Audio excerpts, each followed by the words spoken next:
Hey, ba-dum-bum-bum. Ladies and gentlemen, boys and girls of all ages, welcome to WrestleAM. It's half morning show, half wrestling show, all BS.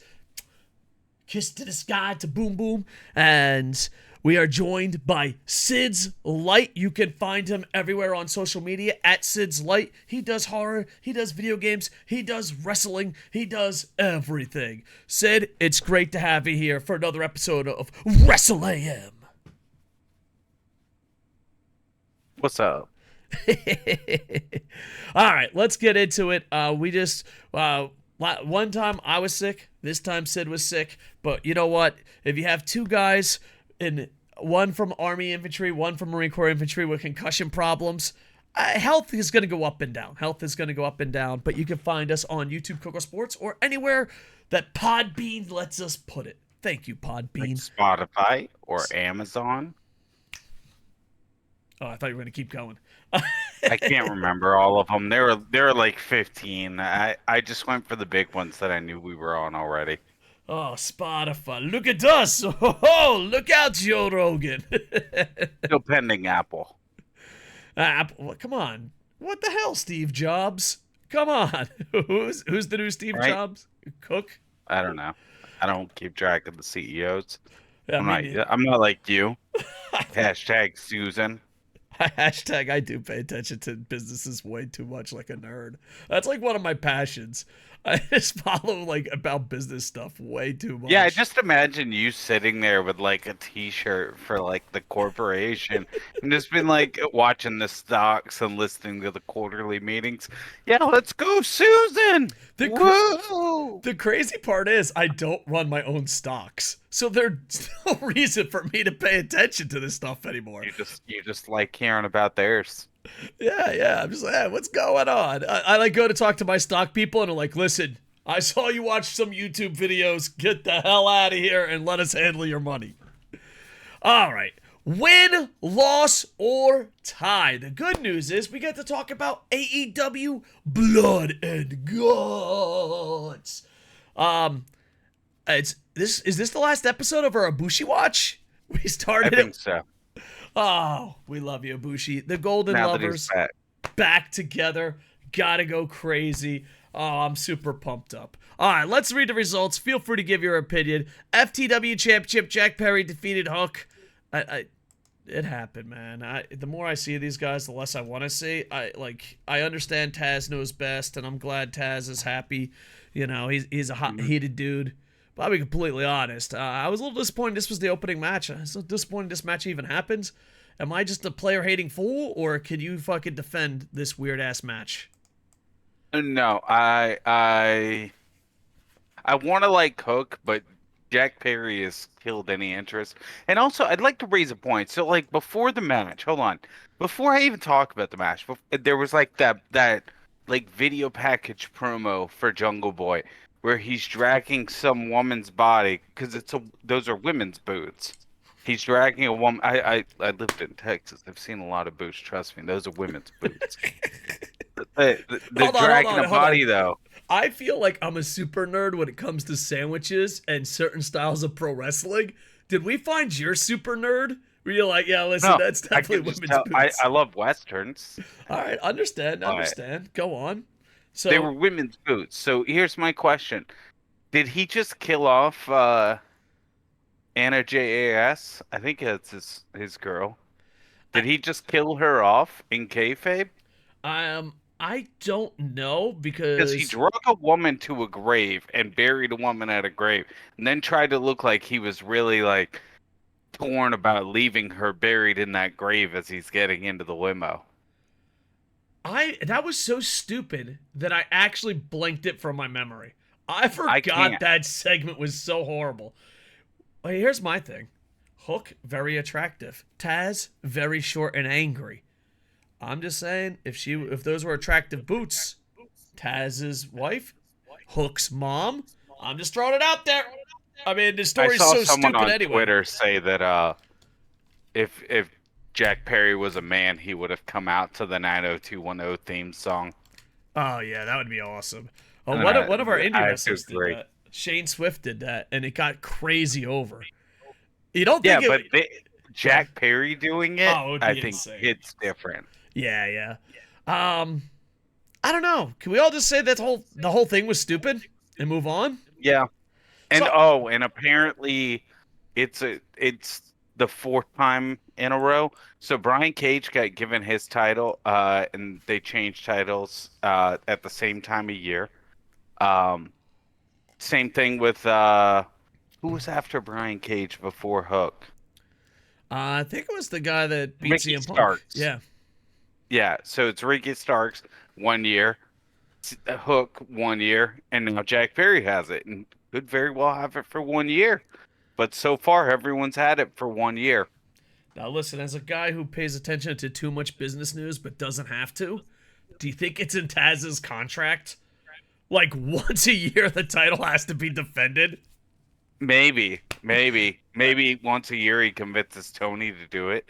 He's like, "Come on, Tony, it's been a year. It's like, God damn it, is it his contract? Let's give him the one title defense." Do you think, like, if, like, Cody put it in the contract and he just shakes his fist? God damn, Cody! Damn you, Cody, and your negotiation tactics. Here's the thing. When I was in the Marine Corps, we used to always blame stuff on the Bugle Boys. I don't know why. And it was funny because there was this one lieutenant who actually didn't watch DuckTales. And he's like, one day I'd like to beat the shit out of the Bugle Boys. So, like, let's say there was like 12 meals, 12 MREs, 12 lunches. And we had 13 Marines and we were a lunch short. We'd always say, those goddamn Bugle Boys. Like, anything was wrong, we blamed the Bugle Boys. But we had a fucking lieutenant. We had a lieutenant that didn't know they were fucking cartoon characters. He's like, we should just go fucking kick their ass. I was like, what the fuck are you talking about? They're always stealing our lunch. Every time something's knocked over and there's trash, it was them. And I was like, holy fuck, you went to college? You think this is a real thing? So, but do you think, like, we blame Susan for all her shortcomings on YouTube. Do you think Tony does that to Cody? Do you think he's just like, God damn, Cody? He might. But if so, I might have a security job in Mexico for him. Hell yeah. Dr. Britt Baker defeats Kayla Sparks. It was a short match. It was great. Yeah. What a way to make sure women got even less time. Oh yeah, you were really on that, buddy. Wasn't that going to be I'm one of our just segments, saying. or was that last week's segment? No, it wasn't either, but I'm just saying the man acted like he was going to treat women's wrestling different, and then they're just an afterthought that feels like he only includes them because he has to. Yeah. Yeah, you went on Twitter a lot. I did mention it in the review. I thought we were going to make a segment of it, but we could talk about it now. Here's the thing, Sid. There's a part of me that disagrees with you. There's a part of me that's like, hey, dude, nope, all that matters is talent. It ain't, you've heard those debates. And I've kind of fell on that side. Except you brought up a great point. Tony and AEW was the one that promised they'd be different.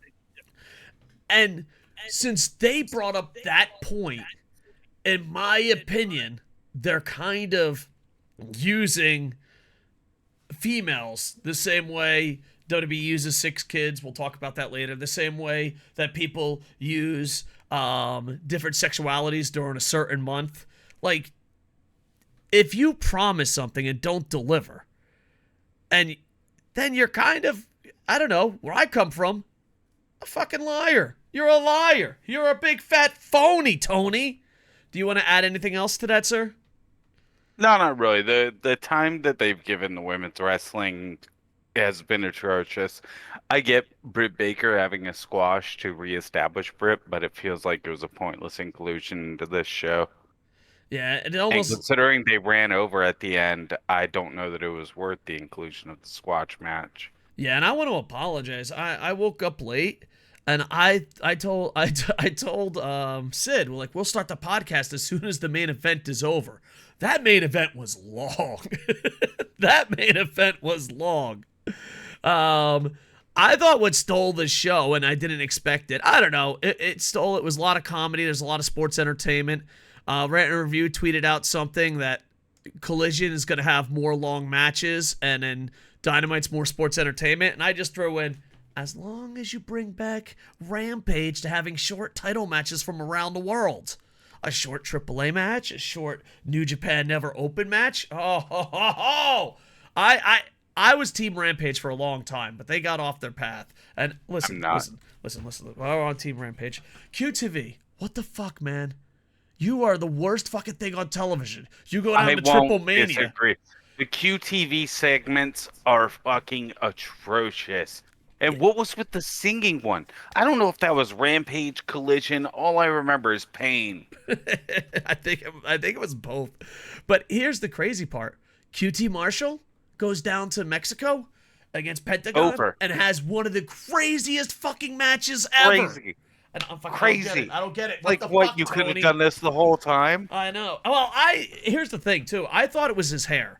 Because, like, when he was bald, he was, like, a really good technical wrestler, but then he magically had hair and became a shitty wrestler. But I was wrong. It isn't his hair. It isn't him. It's goddamn Tony, stupid Bugle Boys. Yeah, his match performance was exceptional, and I did not expect that, honestly. Because I'm not as familiar with him, so I was like, oh, he can go. He could definitely go. I thought it was the hair. I thought the more hair he grew back, the worse wrestler he got. But that's why Kenny has so much hair. All right, let's talk Blind Eliminator Tag Team Tournament Final. MJF and Adam Cole. I know it's comedy. I know that's not my style. I think MJF and Adam Cole are perfect together. I think MJF has found his voice. I think Adam Cole has a fresh start. I love this with all my heart. They do defeat Sammy Guevara and Daniel Garcia, who ignored Jericho at the end, of course hitting a double clothesline. I love everything about this. And here's the one thing. I was against the brand splits, but FTR showing up did feel special. FTR showing up did feel special. I was like, oh shit, FTR actually came to the show. Yeah. Son of a bitch. And so, I don't know, because I don't want MJF and Adam Cole to break up, but I don't know if FTR is going to they're drop definitely breaking up. No.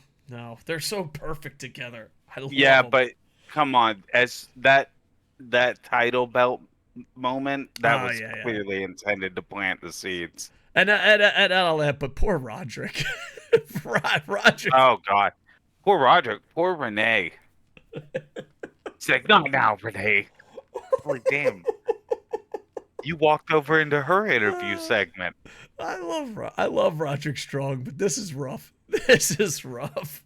It is. He's watching his girlfriend run away with another guy, basically. Oh man. I guess I don't know. While he's hurt. I don't know. Maybe I don't know. I've never. It's my favorite thing going in wrestling. It is definitely right now, my favorite thing going. By far, entertainment wise. A more serious storyline, WWE, the Bloodline is pretty decent. That's pretty good. The Golden Lovers coming together is great, but I think you have to watch a lot of wrestling. Together though hasn't told any real story yet on AEW TV. That's true. They're banking entirely off us knowing Kota and Kenny's connection and knowing the Golden Lovers. It's entirely banking off a nostalgia pop for that.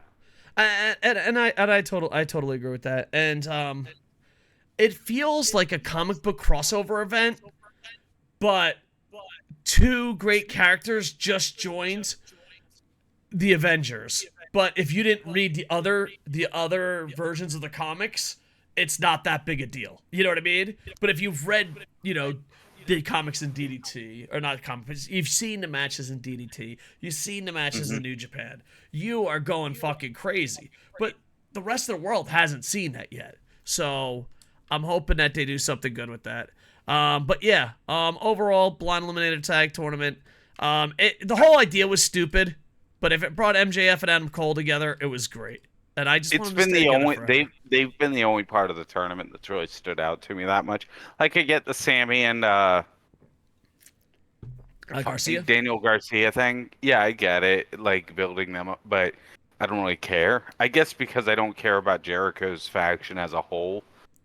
I'm sorry, Jericho. I just don't. And not that, but like it also feels because they dropped so many storylines. that if it's not your favorite wrestlers, you don't feel like you have to follow the storyline. Like Well, even beyond that, it's not important in AEW, so why should it be important in my yeah, eyes? beyond that, AEW storytelling in general. If I'm being critical of AEW and being honest, for me as a fan, I feel like AEW does not tell enough stories. And by that I mean AEW, like the storytelling part of AEW, the segments that take place outside of matches, very, very limited on what story actually gets told. I'd say a good 95% of the story in AEW is told by the wrestlers in the ring and using moments in the ring to tell the story, uh, which I think is a bad thing. It's a great thing they're able to tell the story in the ring, no doubt, but I think it's a bad thing that that's such a high percentage of your storytelling as a brand. Um, I agree with you. The wrestlers telling the story in the ring is amazing. So let's not take that. Let's not take away from the athletes. No, that's a great thing, but it's just the fact that that's all the storytelling for the most part is what I think hurts AEW. Like, how are you expecting to take over in the market when you're skipping over such a huge percentage of what captures so many fans? Yeah, and I just want to add something to that, if you don't mind, sir. Hmm. I don't think this was originally a problem, but I think a lot of people said it was a problem, and then like to counter it, it became a problem. I like example, you have a boat, and a bunch of WWE fans go, "There's no stories," and that's not true. There was stories, and Tony's Yeah. like, "I'll show you no stories," and then just starts shooting holes in the boat. I don't quite understand because it wasn't always a problem. Like No. you have this thing where people came into AEW and said there's no stories. I was like, that's just not true. But eventually it became true, if that makes Problem sense. is, it's not that there aren't stories in AEW. It's like I said, it's that the stories are pretty much all told by the wrestlers during their matches. The stories are they just really aren't given much time to grow outside of that in promos and storytelling outside of that. They don't get much storytelling time. Yeah, and of course he also has the attention span of Dave Koco, aka Dalmatian on crack. It's like this is the story we're going with. We're changing it. It's like well, you didn't have to change that, buddy. You didn't. You gotta see that through. You gotta see where it went. Yeah. Um, so you got the blood and guts match. I thought there was some really cool spots. It was very long. Hold on. I do want to say one Okay. other thing though. MJF constantly inflating how big Big Bill is and how many fans there are since that moment has been one of my favorite gags. It's such a good jab at Hulk Hogan that is so funny that you don't get if you aren't familiar with Hulk Hogan and Andre's story where he changes the number of fans all the time and he also forgets where it took place and changes the arena pretty often too. Yeah. It's just pure gold. MJF, to me, MJF was an overrated heel, and now he is a full character that's hilarious. Adam Cole was the Always NXT guy. Oh, he was totally overrated. Dude. If I wish I wasn't lazy. Boo this man, people. Boo. You can boo me all you want, but hear Put me it out. in the comments how wrong he was about MJF. If I wasn't lazy, and I am, because this ain't a challenge you can do. Like sometimes the challenge is there. You're like, hey, go back. Like the Okada challenge. The Okada challenge was if you think Okada's as good as he was yesterday, or back in the day, go watch a tag from the Tag League, and then go watch any match in Ring of Honor. He was in tag team matches in Ring of Honor. You will see that he dropped. The Kevin Kelly challenge. The new Bullet Club leader is better than all the others. Okay, compare that G1 and randomly pick a G1 match of the other Bullet Club leaders. Now, those are a little bit easier challenges. This one I'd have to be lazy. If you went to MJF and edited out all stuff he stole from someone else, he wouldn't have promos. He just wouldn't have promos. He just wouldn't. Now, it's like, oh, he's a character, he's funny, he's hilarious, oh, he's got something about him. Because, like, you would always get these young kids in the Twitch chat and be like, ain't he great? Yeah, dude, that was awesome. He reenacted Piper. Ain't he great? Yeah, he reenacted Flair. He was the best cover band ever. And now he's a great novelist who found his voice. So I've hopefully he can keep enjoyed that him the up. whole time. Like the stupid singing shenanigans, all of it. Dude, he And got stole. that dance off. That dance off was so good. Oh, it was so stupid. Taz stole the best line. He's like, "This is amazing." Tony's like, "No, it's not." He's like, "You're right. This sucks." No, I loved it. I thought it was great. It was hilarious. It was stupid but funny. I'm Stupid but because funny. I don't really like the Daniel Garcia dancing. This was the first time I thought Daniel Garcia dancing involved segment was good. Yeah, it really comes out of nowhere prior to this, but yeah, I agree. Yeah, he loves just waving his dick at people. It's like, this is it. That's who he is. All right, let's talk blood and guts. The Golden Elite defeat Moxley and his crew. I liked this from a storytelling device because A, Golden Lovers back together. You know I'm gonna fucking celebrate the shit out of that. Awesome spots, hardcore. It was very long of a match, but I like the fact that Pac and then Takshita walked out. I like that fact because they always had the numbers advantage. And this was the first time the Elite had the numbers advantage. So I thought that was kind of a good storytelling.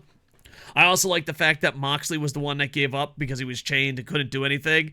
I love that Camera storyline in work pro on that wrestling, could but have it's been better. it's difficult to pull off. And dear Kevin Kelly, did you notice how they mentioned DDT without being an asshole about it? My DDT heart smiled from ear to ear. I was Yeah, like, like it's DDT! It's DDT! There you go. But yeah, overall, I enjoyed it a lot. I thought it told a story, and they did some cool things. What was your thoughts, sir?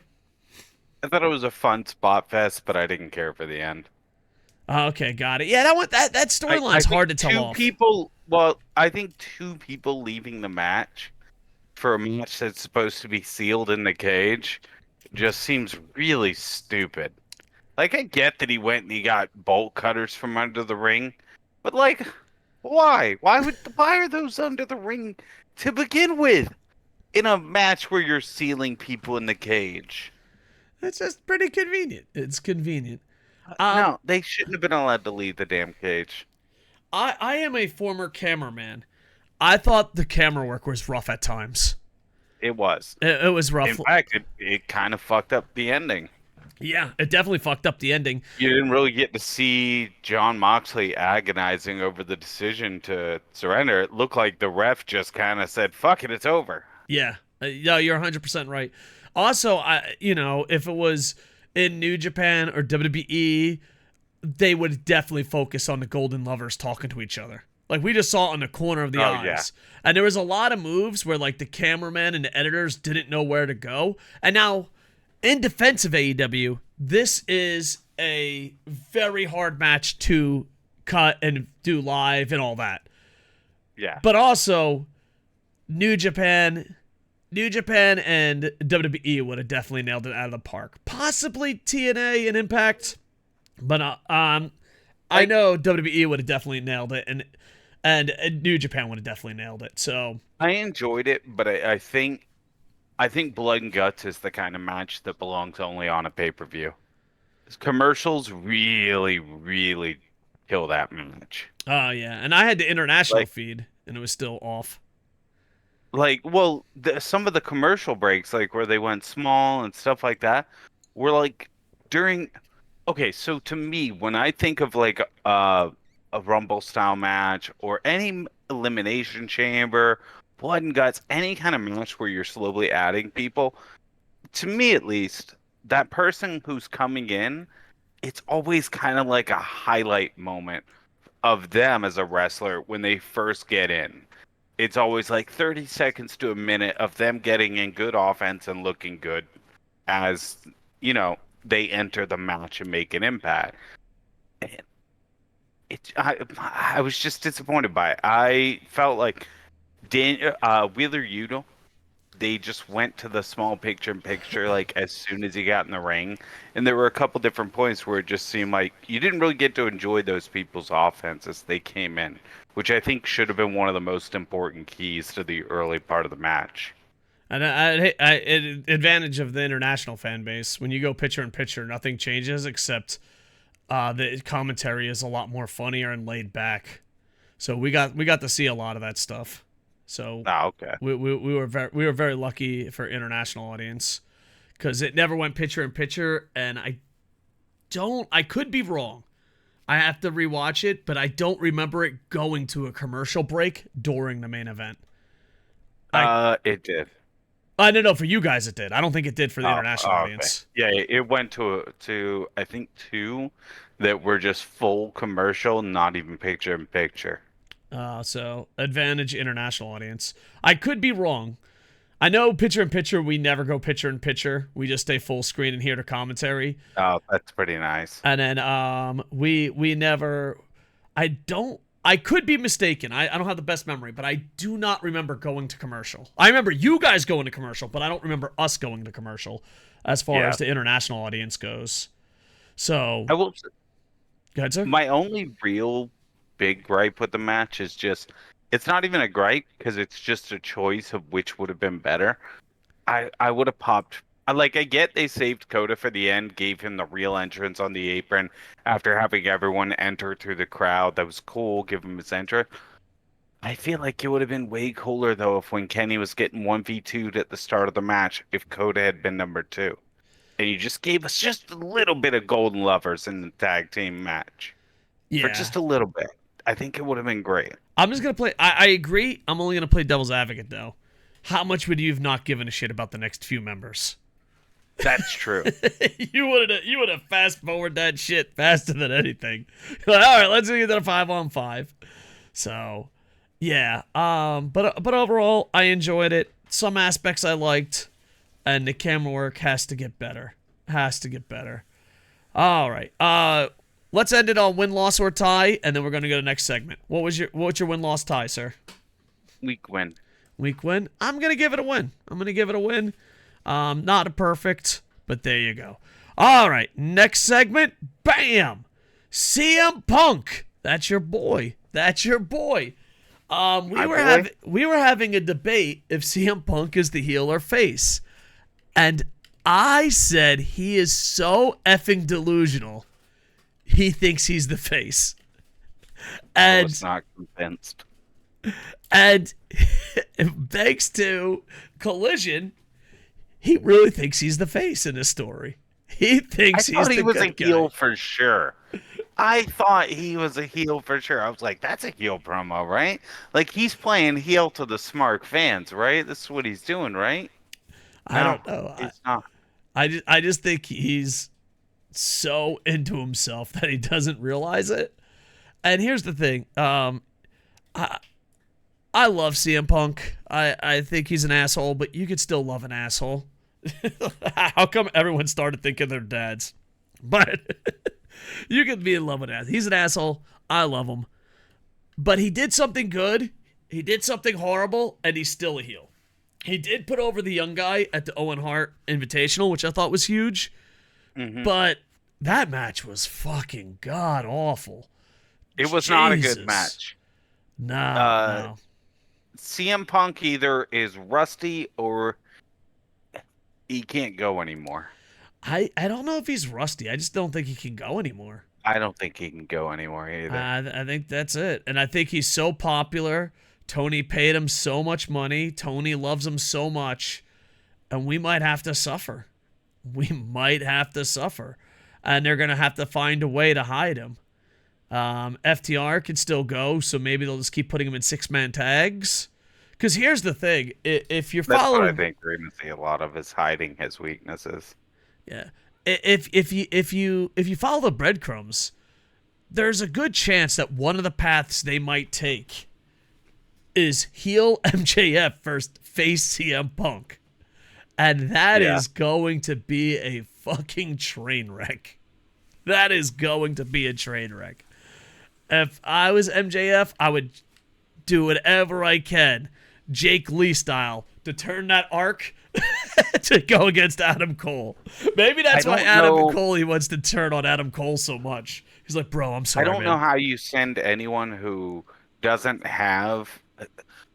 Here's my thing: someone like MGF, who's known for biting remarks on the mic and breaking kayfabe at points to do so. Mm-hmm. How do you have him feud with CM Punk? Everybody's gonna think it's weird he's not mentioning the biggest fucking elephant in the room. And not only that, but he's And so it's that way protected. for anyone like him. CM Like, Punk. how do you have Eddie Kingston ever feud with CM Punk now? There's no way Eddie's character wouldn't mention this. Yeah, and not only that, but like CM Punk has become what he's hated. He's the corporate stooge. He has evolved into what he hates. He's the Yankees. Yeah. As he would say. He is the Yankees. So, we love you, man. Just we're worried about you. And I think that's worse than hating someone.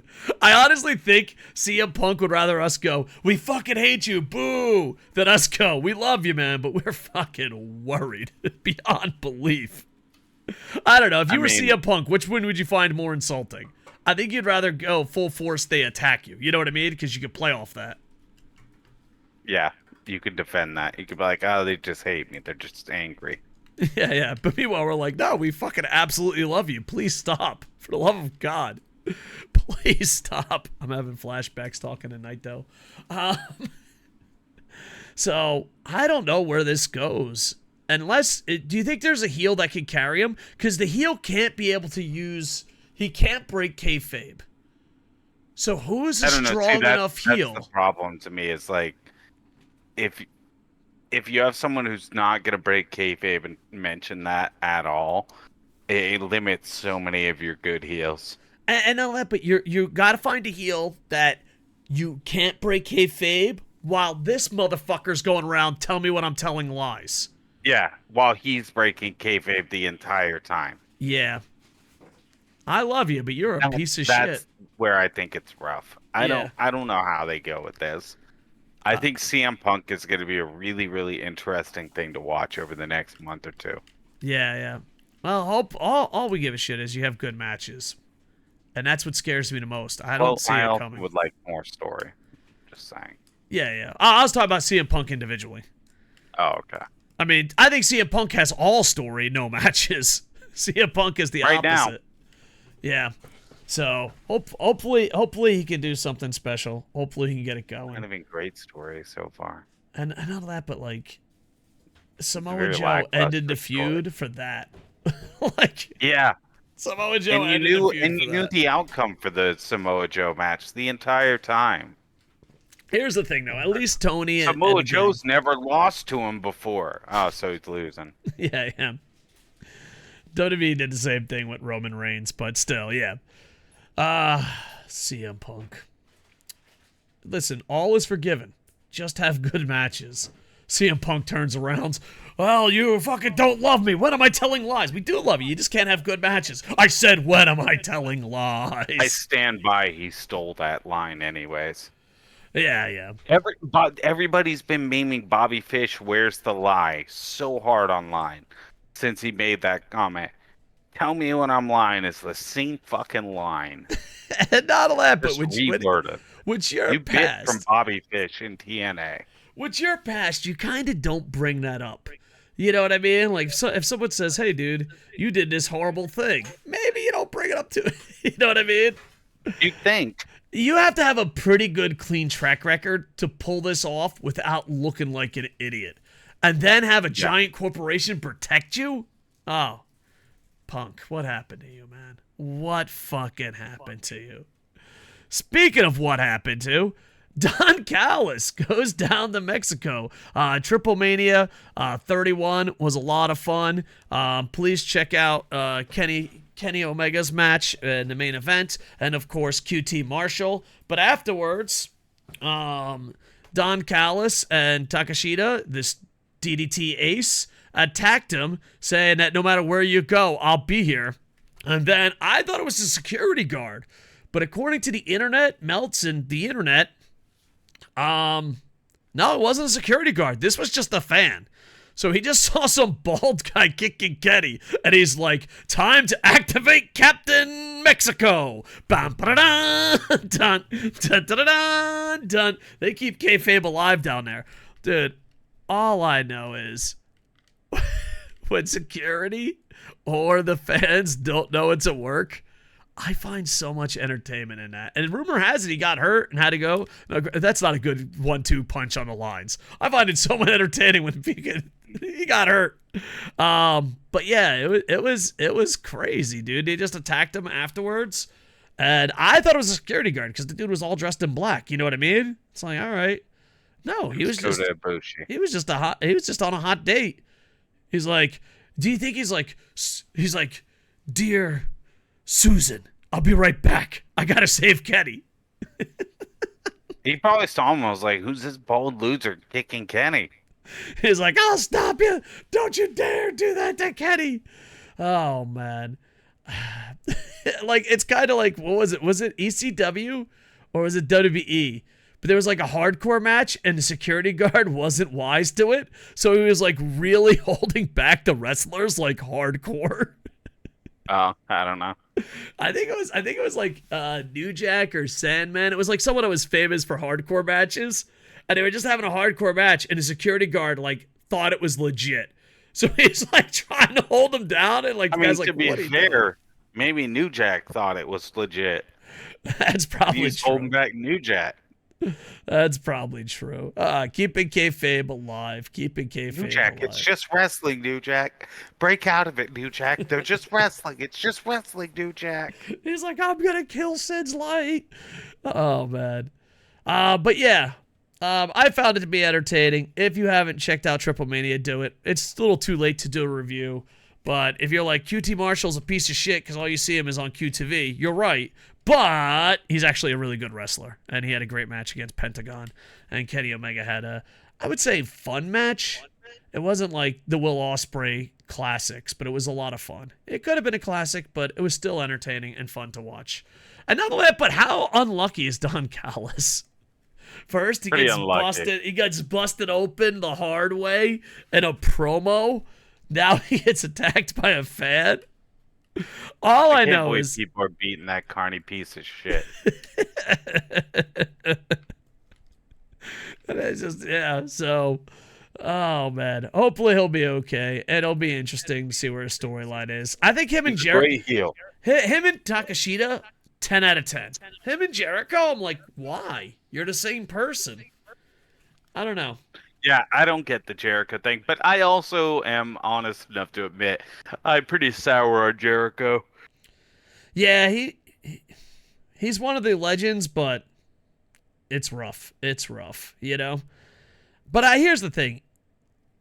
I'm pretty, I don't know, I'd say I'm pretty sour on Jericho, but seeing some of the New Japan legends fall off a cliff and seeing some of the American legends fall off a cliff, he's aging gracefully. He just has to blend more with what talent he has left.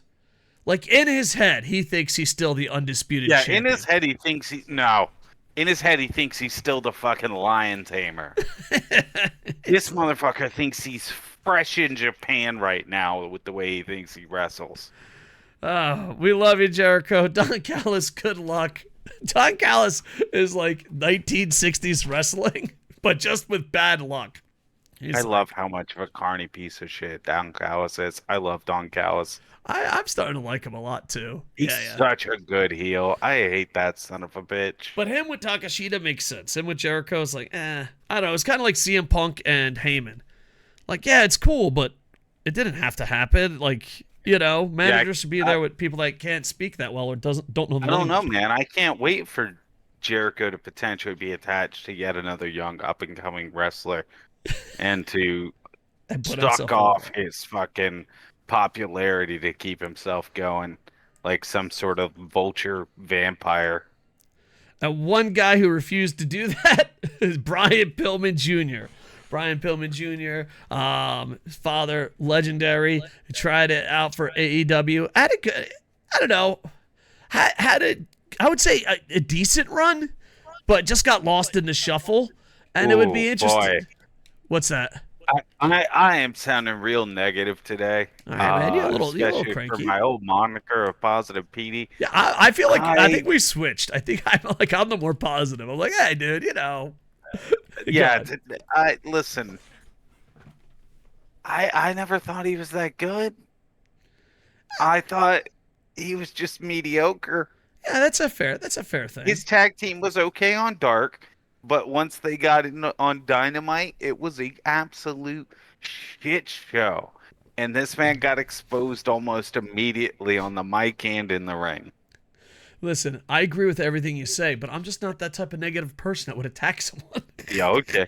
But listen, I'll say it. But Brian Pillman is honestly he needs some time in NXT, so this will probably be great for him.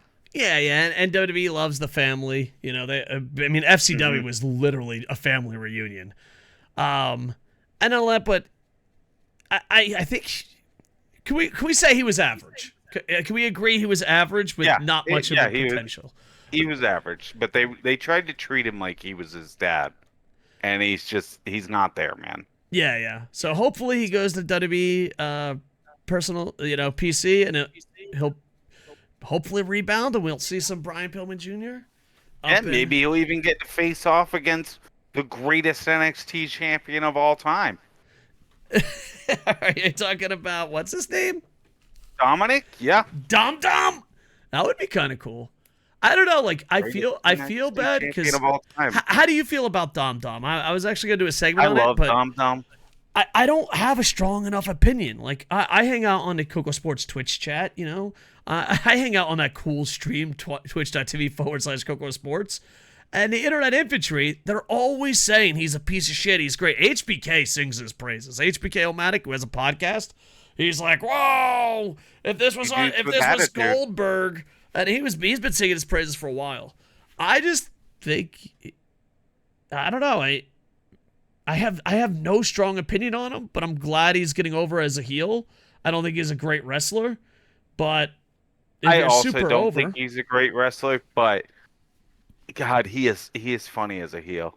I love how much he gets booed as a heel.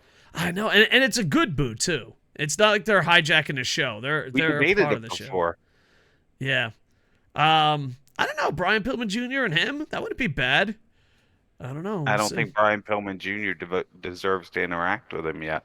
Probably not just because of how over Yeah, Dom Dom is. Judgment Day is so ridiculously over.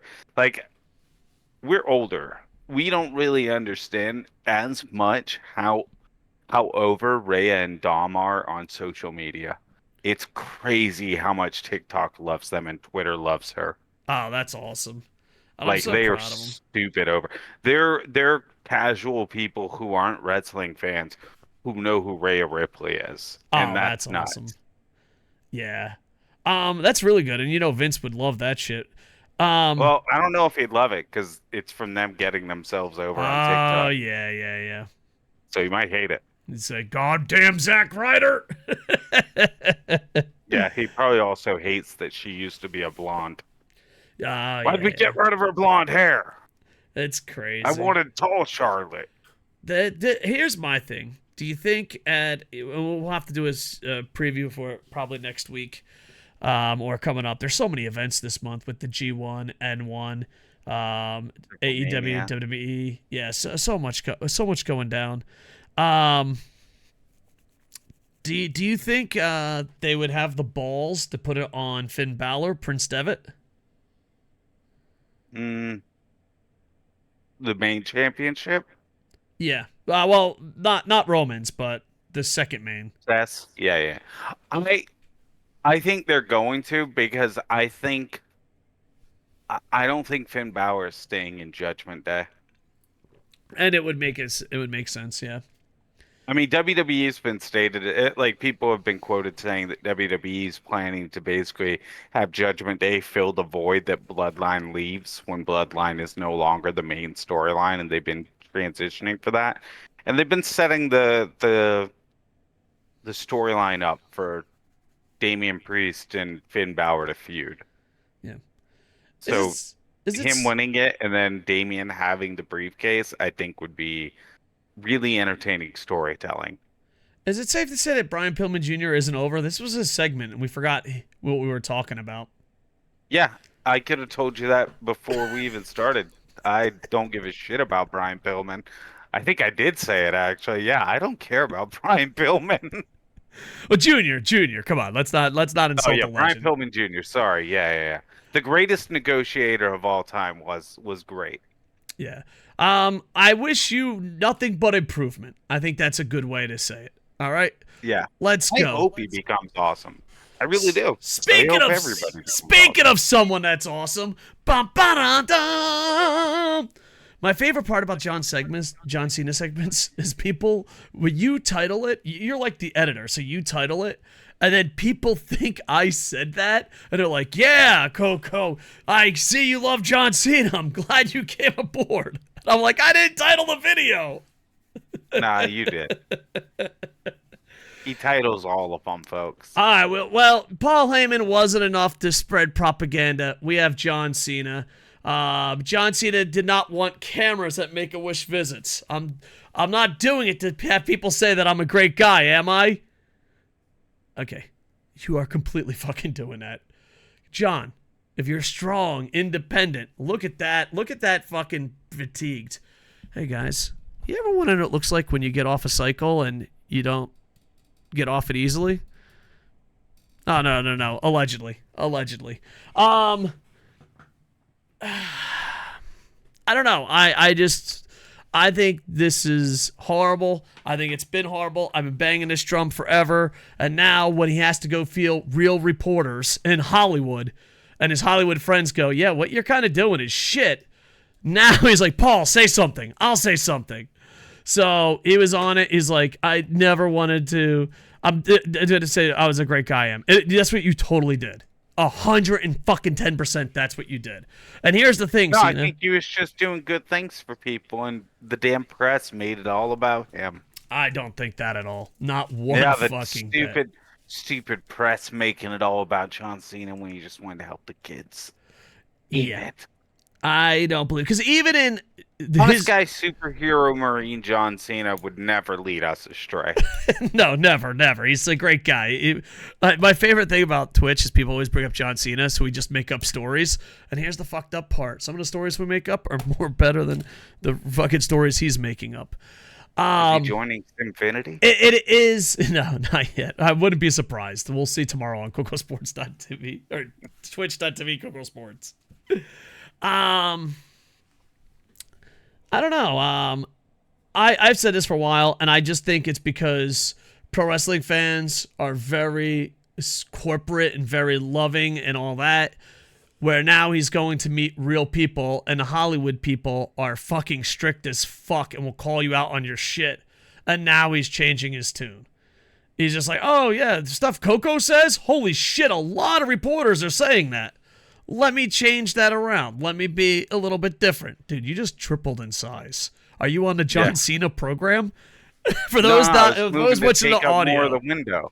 Whatever, dude. You're on the John Cena workout program. For those on the audio version, in the video, SidsLight just zoomed in on his character, and now he looks like Andre the Giant of raccoons. I don't know. I've been saying this for years, but here's the thing. No matter what I say, people are going to throw the number. So it doesn't matter what you think. That's what happened. And even in your version of the story, even in Paul Heyman's version of the story, you were not morally strong enough to stand up and do the right thing. You are not morally strong enough. There were no cameras recording the meeting. What's that? Yeah, he was. He didn't let them have cameras in there. He met with those kids one-on-one. What are you talking about, Raccoon? Okay, let's They just probably focus wrestled together. Okay. Everything. So,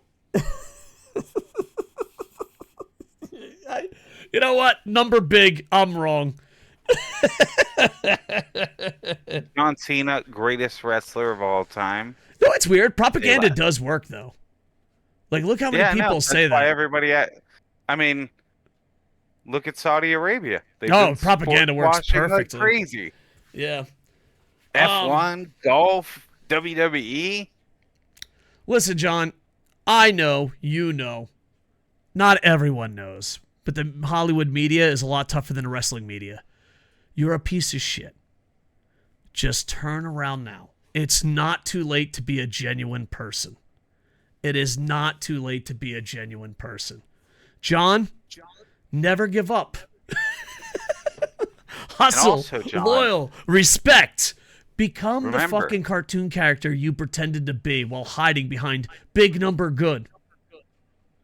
Go ahead. Fuck everything Dave said, and remember, you could always reveal the size of Dave Batista's penis to the press. And then they're like, yeah, we always love this guy. The wrestling media would all be all over it. I don't know. It's weird because he's like, John Cena, though, I do notice this.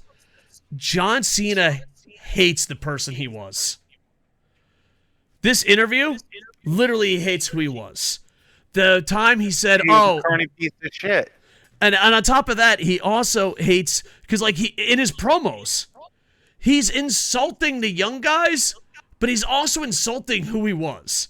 Like when he's like, oh, I've never been so pathetic. I can imagine if they piped in crowd noise. John, they did. Why do you hate yourself, John?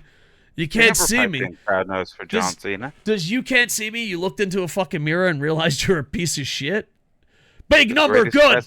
Big number good. And here's the thing. I'm gonna bring this point home as I always do. I know I bust John Cena's balls a lot. Here's the thing. Do something good, don't record it. Second off, do you know why big number good? Do you know why big number good make me feel good? Because your number's so small. The only reason celebrities doing good stuff makes you rub your nipples is because you don't do good things. I do good things. Do you record I have it? a therapist. She says I do good things. She's like, I do good things, honest. I gotta see footage. I gotta see numbers. I'll get Paul Heyman on it. Here's the thing. John Cena was the definition of recording yourself while feeding homeless people. And don't believe me? Listen to what Stephanie McMahon said. Follow the money. What? Big number good? I gotta sing it one more time. Sick kids ain't props. Dun dun dun dun. Sick kids ain't props. Dun dun dun dun. There you go. Big number. Feel good. John, I just hope now that you are more natural. You were always natural, but now that you're more natural, now that you're in Hollywood. It's always been natural. This is called natural aging. Of course. There is a clip where I literally said what was going to happen. Yeah, of course. That's the natural part of aging. Everyone knows. Male pattern baldness, easily reversible. Yeah, Google search what happens when you don't get off a cycle cleanly. It'll just be a picture of John. Please stop bullying the steroids, man. I'm sorry. Steroids bad, big number good. Is there anything you want to add? Because I feel like you brought this up so I could yell at this guy. You brought this up. I did not. This was your story, you son of a bitch. We have it recorded. You're going to be uploading this. I'm going to put it on more sites. There's going to be like 15 instances of you starting this topic. Listen, if John Cena could say he didn't want cameras, I could pull a John Cena and say I didn't want this segment. No, I did not want this segment. I never picked this item. Let's ask Paul Heyman. Paul. I'm going to record the pre-show next time so that I can use it as proof to prove that you're a liar. Paul, I need your help right now, okay? If you can go on any podcast and say that I appreciate that. Thank you. Yep, big number good. I'm a good person, right? Thank you. I saved a kid from drowning when I was a little kid. Thus, I've saved more kids than you. Okay, first off, are you talking to me or are you talking to John? To you. We just fell in full John Cena. Let's do our resumes. There was this one time. We've gone full John Cena. Dun dun dun dun. Dun dun dun dun. Read your resume of stuff you did good. I once gave a kid, I had 2 lollipops, and I gave one of the kids my own lollipop. And be like, yeah, but you have 3 kids, and they were your own kids. Ba ba da da. Listen, I never saluted an officer in a war zone. I did good things. That's true. Oh my god. Oh god. I forgot about that. Oh, for those that don't know, me and Sid served in the military infantry. John was there. He'll tell you. Yeah, he was a Marine. He actually he served. got the Medal of Honor. We're fucking bums. You're fucking loser. He invented the Raptor Man game. Yeah. That's why Dave hates him so much, because he always won against Dave, and then he press his naked, sweaty body on Dave and be like, "I got you." Rawr. No. Get off topic. But anyway, there used to be this game that you played. It was a very dangerous game. So there's these things called snipers. 1 shot, 1 kill. Look it up, kids. And that even got Bear to their friends just laugh about snipers. I think God so. Damn. And snipers, they wanted to take out your chain of command. They wanted to take out the top guys. So you weren't allowed to, in combat zones or war zones or whatever the lingo was, you weren't supposed to salute officers. But to be a complete fucking dick, people would just salute officers or their friends. It was like trying to get them killed. You're like, hey, how you doing, Sid? Salute to you, buddy. Mostly friends. Here's the thing. Mostly friends by a big do you margin. think we're some sick fucks over here, okay? Do you think anyone ever been shot by a fake salute? Like, I hope not. I salute you, Jimmy. Terrible. And like that guy's like, no. God, I would feel awful if I saluted my buddy and then got popped. I hope it's never happened. I hope it never happened either. You know what? This is not a true story, just like John Cena not wanting the cameras there. I once did it to a guy named Jimbo. I saluted Jimbo, and all we heard was this. And John Cena and John Cena jumped in and took a bullet to the chest and it bounced off. Dun dun dun dun. But you know, we were gonna give him the Medal of Honor, but you know, he said, "Don't worry." An old Dimension man gave it to me.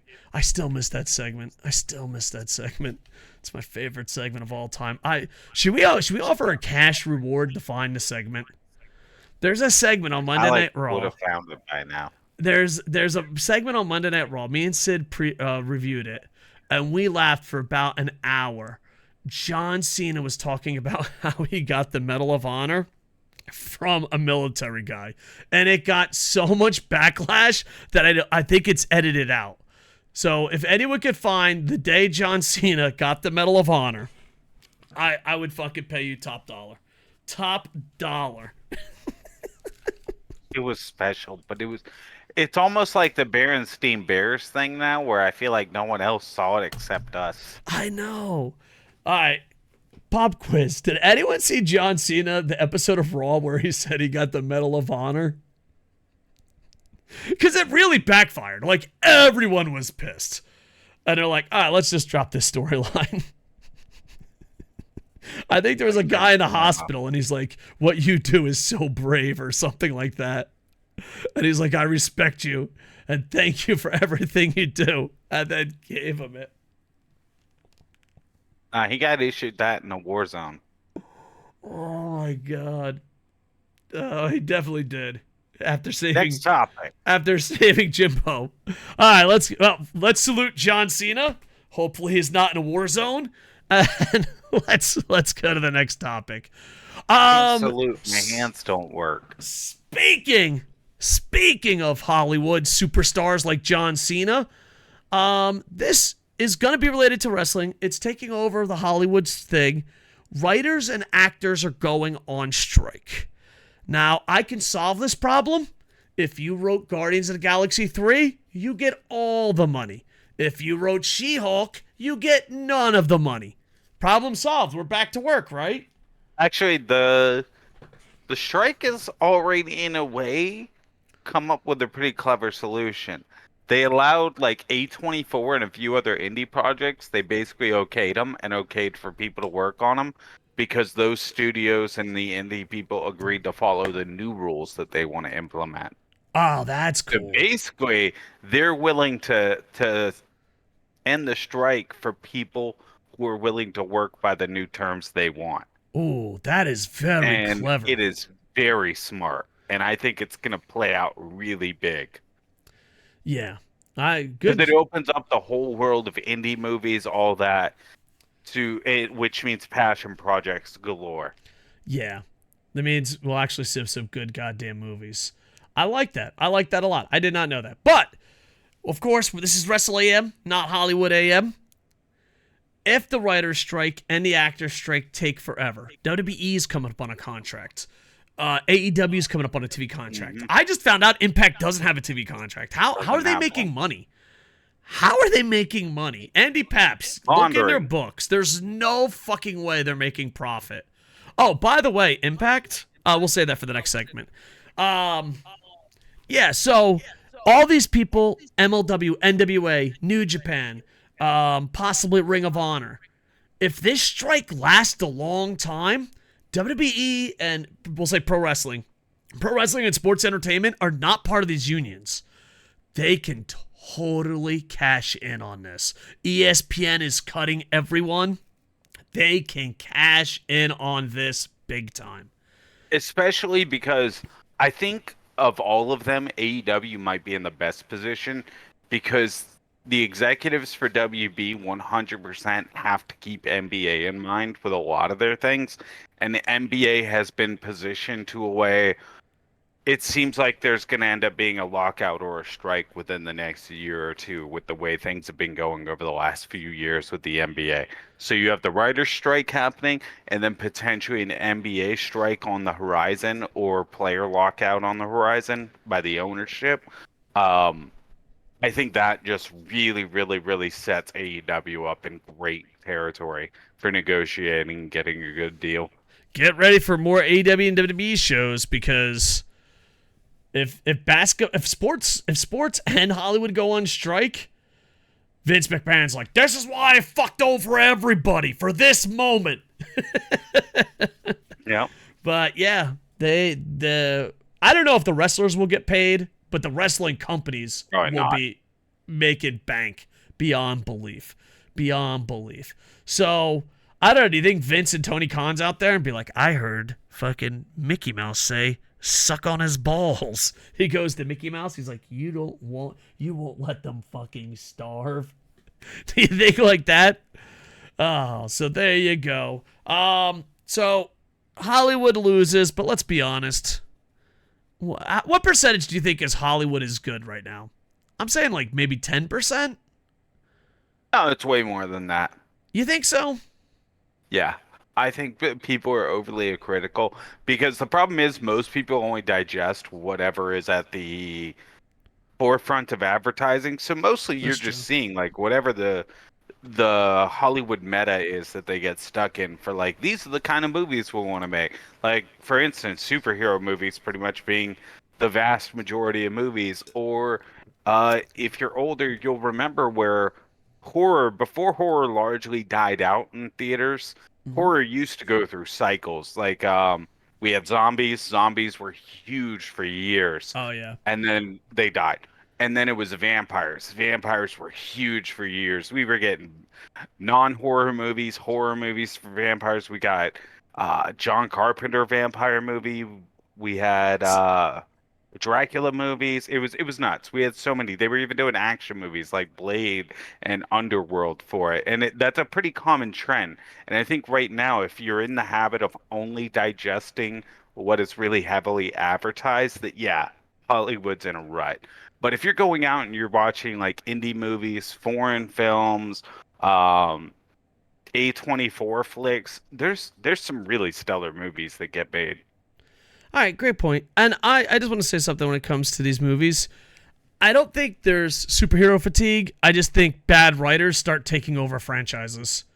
Yeah. Like I don't think Well, I, there is fatigue to a degree, but I definitely think if you kept putting out top-notch movies, I don't think superhero fatigue starts for those top-notch series. yeah, and I still think that's the same way with zombies. the reason why it dies down is the bad writers are there. And it's like, okay. Yeah. You know, because people are like, There are oh, people superhero who look fatigued. to cash in on the craze, and then they Yeah. go and they'll basically just churn out dumpster movies. Yeah. And I guess that's in every genre, which kind of sucks. Because like, I hate superhero fatigue, that's saying, because Into the Spider-Verse, no one's fatigued of that. Guardians of the Galaxy 3, no one's fatigued of that. We're fatigued of shit movies, but, you know. Yeah, I think it's more they expected like a base amount of viewers, and then they're like, oh, that base amount's gone down because they don't really care enough about all the comic movies. They're not even showing up to all of them. In reality, it's no, you're doing the same thing you always do, which is exhaust things to the max. Yeah. So, Hollywood, be better. And wrestling, take advantage of this situation. And any independent creators try to take advantage of the situation. Being an independent is almost impossible, but this is a time. So there you go. All right. Speaking of taking stock, speaking of Hollywood, buy and sell. This ain't gonna help you, Hollywood, I tell you that. I am selling streaming services. Do you know, I looked at my credit card because, you know, I do not run my finances anymore. I am on a fixed income. I am retired. That is the situation. I just don't run it. And then every now and then, hey, dickhead, you're spending too much money. What do you mean I'm spending too much money? And I go look at my bills. What can I cut? I was paying $260 on streaming services. Holy shit. Dude, I cut like all of them. I bought Ring of Honor, didn't even see 2 matches. Bought Fight Plus, only saw 2 Ibushi matches. So like, I was just like, I'm cutting the cord. So I am selling streaming services. Impact? Oh, that's cool. You charged Japan for a service and then blocked it in the country? Bam! Cut. No more Impact. Impact, you would get my $10. All right. So yeah, I cut about $190 worth of streaming services. There were so many streaming services that I didn't even fucking watch. Because the thing is, it's the $10 thing. It's like, oh, it's just $10. Oh, it's just $10. Oh, it's just $10. Yeah, and then it gets you. Buy, though, I noticed the ones I cut and didn't cut. I kept the New Japan. I kept Wrestle Universe. I kept WWE. I think combining stuff, I'm more willing to pay. Like, I cut Stardom because I was so far behind on Stardom that I was like, you know what? I got TJPW on the other channel. Fuck it. But, like, here's an example. New Japan, I'm paying $10. I'm paying $10 for Stardom. If you made it $15 or $30 with pay-per-views, you'd get more money. So I'm selling individual streaming services, but combined services, I'm buying. If you're like, oh, you get all these services. Like, I want someone to create cable, but not, oh, fucking Monopoly in your town. Oh, this is what you get. A cable service for streaming on your computer. You know, and Disney Plus is starting to do that over here in Japan. I'm going to just point out there are a lot of streaming services for computer. Like, you can combine them? Yeah, you pay multiple subscription fees. Well, yeah, no, I don't want to pay multiple subscriptions. Amazon has it so you can combine them. Really? Fuck, dude, Yeah, I just canceled everything. Because, well, when you think about it, Amazon Prime has, but it's not so much combining them as it's like agreeing to pay the extra fee to add those channels. But I guess that's what you're talking about. Yeah, anyway. I mean, that's as close to it as you can get. Amazon does that. They do it for, I think, Showtime or Stars. They do it for basically like the cable movie channels. Oh, really? I'm gonna have to check it out because I know Disney Plus we get Stars. With Disney Plus in Japan, we get Stars, Disney Plus, a little bit of ESPN. Like, we get ESPN documentaries, but that's it. It's like you get like a little seasoning of ESPN. And then they're talking about combining Hulu.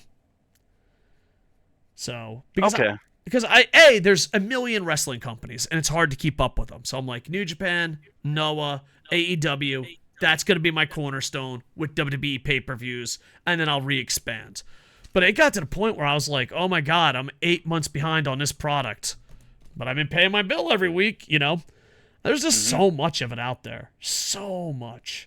Like, there's people out there to watch everything. I don't know how you do it. I'm retired. I have no idea how you do it. It must be the only hobby you have. I'm not even trying to watch the G1. I just don't have the time. Oh, it's beautiful. I don't know. To me, I think... I'll watch highlights after. Yeah, AEW, New Japan, and Noah, I think, are really fun to review because there's something good, bad, and silly. Like, there's a little bit of everything for the reviewer. So, but yeah. By the way, you know what my nickname is? I fucking thought I'd tell you this. I'm Ghetto's favorite YouTuber. I don't know if that's true, but that's what my Japanese fucking buddies call me. Actually, now that you say that, speaking Ghetto, I'm selling multi-man matches. I said this to you off air. I really feel like Tony Khan sat down with Ghetto and Teddy Long one day and was like, "What's the secret to booking?" And they're both like, "I'll tell you what, player. It's multi-man matches." And Ghetto's like, "Yes, 6 men, great." All right, I'm going to sell the G1, even though it's not perfect, but it's entertaining. G1, most of the nights are just tournament matches. No multi-man matches except towards the end, and they're only 20-minute matches now. So, all right, well, you know, I appreciate your commercial, but I'm still selling. All right. Sell away. But what if I rub my nipples and say, "But it's Japan"? Does that change your mind? I might buy John Cena. Yeah. The funny thing is, like, everyone that complains about multi-man matches, there's always a stupid gaijin that goes, "But it's Japan." And as a guy that owns multiple businesses in Japan, fuck you. Well, I mean, yeah, like in response to my breakdown of the minutes of the time of the women's matches versus the Owen tournament, et cetera, FTR, all that. Yeah, pretty much all of it was people being like, "Well, the women don't draw." It's like, well, they don't draw because they haven't been built up. Yeah. I was team not on Sid until I remember Cody's wife, Tony Khan promised it would be different. So to me, them promising to be different kind of makes them look like bad guys. It makes them like they just used, you know what I mean? Just used people. And it's also bullshit because you can't sit here and tell me that women don't draw when right now one of the most popular wrestlers in the world is Rhea Ripley. Yeah. One of the most over wrestlers in the world is a woman. Let's put it this way. We could take advantage of a glitch in YouTube, but we do not. If we mention women in a segment, it always gets more views than any of the men's segments. Oh, yeah. If it's about women, it'll get more. Yeah. And I don't know if it's the pervert or the woman power or a combination, a perfect storm of perverts and woman power. But if you are looking to trick the YouTube algorithm, just cover women's wrestling. Toss a female wrestler on the thumbnail and you're in there. Yeah. Crazy. And then, crazy. Yeah, it's insane. But anyway, I'm buying MJF again. No, I buy. Just because you shit on young MJF's career so much, I feel like I had to keep buying him every week. Just because you keep shitting on past MJF so hard. Poor guy. He's doing great. He is doing great. I might shit on him a lot just because I think he's overhyped, but now he's living up to the hype. I don't know, like, you get 8 million young people saying he's the greatest, but he's doing a cover old band. Man yelling at the cloud about. Know what fucking broke me? Know what broke me? Is the Family Guy segment. When he cut a promo and he stole fucking Peter Griffin's promo, I was like, I'm out. This motherfucker just quoted Peter Griffin. But here's the thing. I think AEW knew it was a bad idea. I think AEW knew it was a bad idea because they never mentioned it again. They're like, did you just fucking do a Family Guy? And he's like, no. Yeah, but what if that was just him ribbing? Possibility, but so like, I bet you won't directly quote Family Guy. And he's like, all right, I will. right, I'm on it, bitch. That is true. We used to do that shit all the time on air. Before concussions took over my life, I used to be an on-air personality, and we'd always just scream a word right before the light turned red to go on air, and they had to use it in a sentence that wasn't in a teleprompter. My go-to was aluminum. So if you watch WB in the early 2000s, they said the word aluminum for no fucking reason all the time. And they're like, and that tower bent over like it was made out of aluminum. Wow, look at the shine on that. It looks like it's made of aluminum. Like, so maybe it was. Maybe they had Vince had just invested in aluminum. Yeah. But yeah, we used to always say this word. Just say this word. So I don't know. Also, well, on the top, I know it's buy and sell, but on the topic of MJF, I just want to point out, Adam Cole has to go heel now, right? Like, him and Adam Cole got drunk and then double clotheslined a guy who was just cleaning tables at his job. I love that Adam Cole is slowly becoming an asshole. Yeah, he's becoming like MJF now. MJF is not changing. Yeah. What if like we're thinking about Adam Cole? What if we're thinking about this wrong? What if MJF isn't turning on Adam Cole? Adam Cole is turning on everyone. I told you. I thought it was going to be a double turn. Yeah. I don't know. But a double turn made more sense when CM Punk was going heel. Though they haven't mentioned that stupid bag since that first week he brought it out. Yeah. So maybe they're letting go of the CM Punk with the other title thing. Maybe there was a bad enough backlash. Well, here's the thing. The good thing about AEW, this is a buy and sell. Let's combine it with buy and sell. The sell is they drop storylines like crazy and you're interested. Yeah. But the buy is, if it's not working, Tony throws that shit out. Tony's like, yep, the red bag's not working. Get rid of it. Sometimes. Other times he keeps using it over and over because it worked once. Example? Over and over and over and MJF's fucking trials. Jericho's trials. He does love trials. Do you notice he replaced Jericho? You notice? No, I'm saying Tony Khan booking wise. He loves trials. Do you notice they replaced trials with eliminators and tournaments? Yeah, like, but I'm not fooled. It's pretty much the same thing. Oh. These are trials, man. You're not getting it past me. We're selling trials. All right. Guys, check out everything at SidsLight. He's on the Twitter machine. He's on Twitch. He's on YouTube. And he's been working hard behind the scenes. I'm at Kocosports everywhere except on the blog. I don't control the blog. But you can find me on the YouTube machine, TikTok, all the social medias. Sid, any last words before we let these wonderful, wonderful members of the Internet Infantry? MJF's great, and Koco needs to just accept it and stop denying MJF's greatness. I call it like I sees it. When he's good, I say he's good. When he's bad, I see that's where I don't draw the line. See, like you got to throw in the all-time great. I'm like, okay, we went too far. We went too far. But know where we never go too far is begging you to give a like, comment, subscribe, hearts, favorites, 5 stars, wherever you're listening to this podcast. Rate it. Do you think there's a podcast platform we're on that rates with bananas? Me and my son used to rate video games by bananas.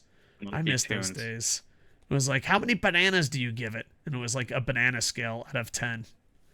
So, anyway, yeah, whatever it is, rate it, share with your friends, and we appreciate it. Sid, thank you. I know you weren't feeling 100%, but one of us will be 100% next week. It might be him. It might be you. It might be me. We'll find out. Maybe both. With that, I am over. Ba-na-na-na-na-na. Hey, ba-dum-bum-bum-bum. Whoop.